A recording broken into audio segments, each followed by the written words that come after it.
So Black Ops 6 got another update today, fixing some stuff, but maybe more importantly to you, adding new content to the game. The first of two main content additions coming in the next few days, while Season 1 is surprisingly right around the corner. Today we're discussing what changed and what you need to know, so drop your thoughts as we go along. Drop a like if you enjoy the video, and make sure to subscribe to stay up to date with all things Black Ops 6 and other FPS content. We're chasing down 600,000 subscribers, so if you're part of that nearly 75% of viewers not subscribed, I would love to have you in the community. But for now, let's get into what this update changed in Black Ops 6. So first up, the content added today. Today's update was, again, the first of two upcoming. One today, and then another one coming on Friday, the 1st. Today's update brought with it the return of Infected, a fan favorite mode that we've seen for years now, and the first introduction to the game modes in a party mode set in Black Ops 6. Infected, for those unaware, is a sort of one life stay alive mode where you can fight players who are infected and try to kill you with a knife or throwing knife. The goal of which, though, is to stay alive without turning as long as possible. This time around, you don't have a throwing knife, you just have the regular fists of a zombie, but if all players are infected, the infected team, and thus everyone on it, wins. This stuff usually doesn't affect your stats and is just a fun way to play the mode and can give you a chance at like a nuke or something like that if you end up going on such a streak, but it's a party mode, so it's not meant to be taken seriously. It's meant to just have fun in. Now, what's cool is this time around, there are a few new additions to the mode that make it unique to the Black Ops 6 experience in ways that we haven't seen before. One of which we have seen, and it kind of ties in with the thematic changes for Black Ops 6, where not only is the lighting on each map different, gloomier and drearier, infected are actually zombies with zombie skins and not just another player model as they were in the earlier iterations of Infected well in the past. But the new stuff includes AI zombies that will spawn in groups of just a handful or few, so it's not super overwhelming, but in the heat of the moment can end up offering a bit more of that anxiety-inducing feeling whenever you have a ton of infected chasing you down, and you might have some AI zombies spawning next to you, but most of the game, not too much an issue.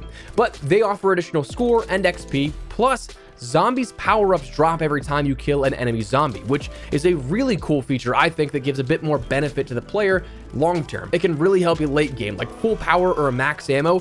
Both are super beneficial if you're getting another spring mine or topping off your ammo that you may be burning through as a ton of zombies are coming at you. Thankfully, it's not like super overpowered. It's just a nice little addition, I think, to the mode. But it's really fun. Matches don't take long at all, like just a few minutes. So get out there, try it out for yourself. Maybe you found a new favorite mode here for you. But alongside that introduction of Infected, we also did see a few modes adjusted in which Face-Off and Hardcore Face-Off TDM saw its score limit increased from 100 to 125, and then Face-Off and Hardcore Face-Off Kill Order saw its score limit increase from 100 to 150. So these are both still going to be quick matches, but especially in the case of like Hardcore Kill Order on Stakeout, it's not going to be like a 2-minute match quick. So offers a little bit more in terms of that play time and worth actually loading into it perhaps rather than just skipping it entirely.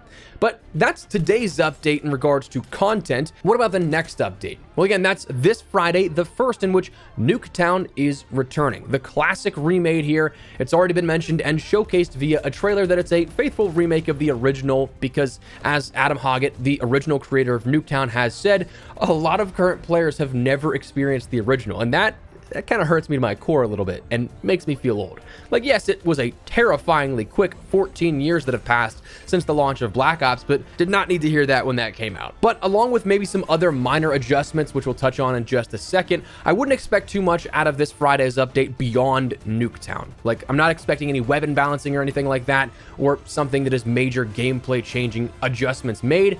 But we will be getting another map to that map poll and likely a 24/7 playlist, as we always do with the Nuketown playlist with Nuketown's introductions. Now, as for a title update or if it's a playlist update, my thinking it's going to be just a playlist update. It's already in the game files. There've already been leakers that have sort of force loaded it into their game and gotten some footage on it. So it's one of those things that the game doesn't need a major update to add it in. It just needs to release that time gate, open up the floodgates for it. And then beyond that, the next update of major substantial value is likely going to be the Season 1 update. Of course, there are probably going to be bug fixes and everything that do come as hot fixes from now until then, but based off a roadmap we are given by Call of Duty, the next update beyond that is Season 1 on the 14th of November. That is saying it's bringing all new multiplayer maps and modes, a terrifying new in-season zombies map, as well as the introduction of Omni movement and Black Ops 6 weapons and loadout features to Call of Duty Warzone. So you can expect in Season 1, not at launch, in Season 1, coverage for every single main mode of Black Ops 6, and that's mainly directed towards zombies.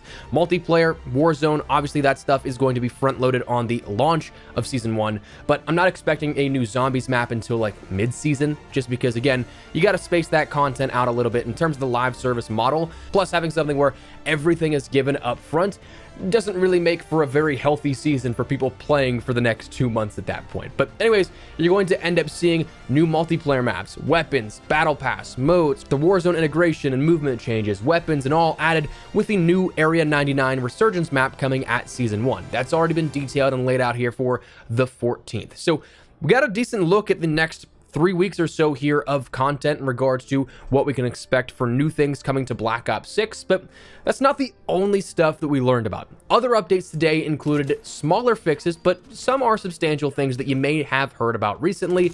Like on paper, quantity-wise, today's update isn't a laundry list of items, but it does fix a few things worth noting. There were the categorical changes of UI changes, multiplayer, and zombies changes. For the UI, they improved certain cases of image streaming and front-end menus. Long loadouts and blueprint names will now no longer be truncated for certain languages. They'll scroll horizontally rather than just staying there and not displaying the full thing. And then they improved the stability within main menu. Multiplayer, we saw certain weapons addressed where you'd lose a specific attachment upon match start, and they added various server-side stability fixes.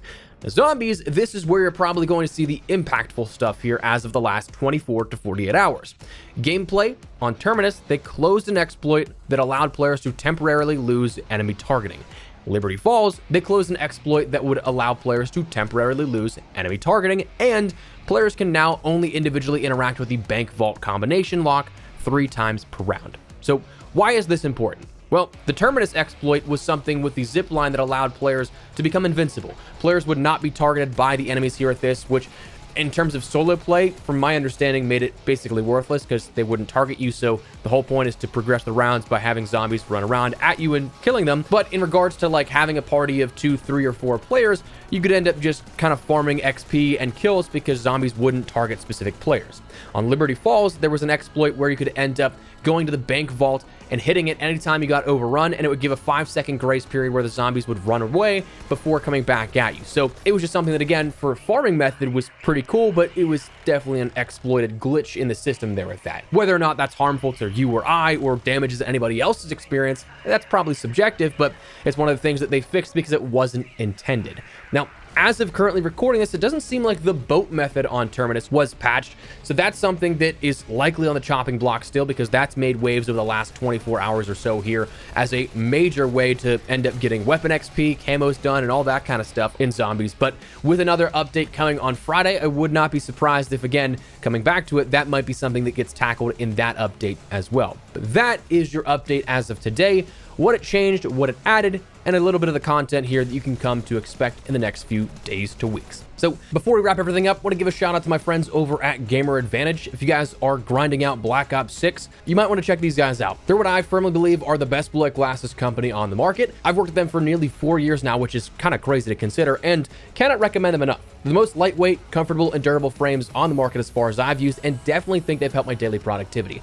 Now, full transparency, they are a bit more of an investment, but I do think your vision's absolutely worth investing into, especially if you're like me and you're looking at a monitor, phone, or gaming for a good chunk of the day, which, totally honest with you, done it probably way more than I should have with the Black Ops 6 launch here this past week. It has consumed my life, so their glasses are helping me out big time. And if you guys would like to learn more, at the very least, I'd recommend checking out their website, where they can better break down the science and all the specifics way better than I could. But what I can personally tell you is that I'd highly recommend them. So if you want to learn more, check the link in the description below. And if you'd like to pick something up for yourself, use code Espresso to get 10% off your entire order. But for now, that is where we're going to wrap it up. Just wanted to fill you guys in here on everything going on within Black Ops 6 and keep you in the loop with all of it. So if you enjoyed the video, do me a favor, drop a like on it. If you guys are new to the channel, make sure you subscribe so you don't miss a single thing regarding all things Black Ops 6 and other FPS content. I'd love to have you in the community.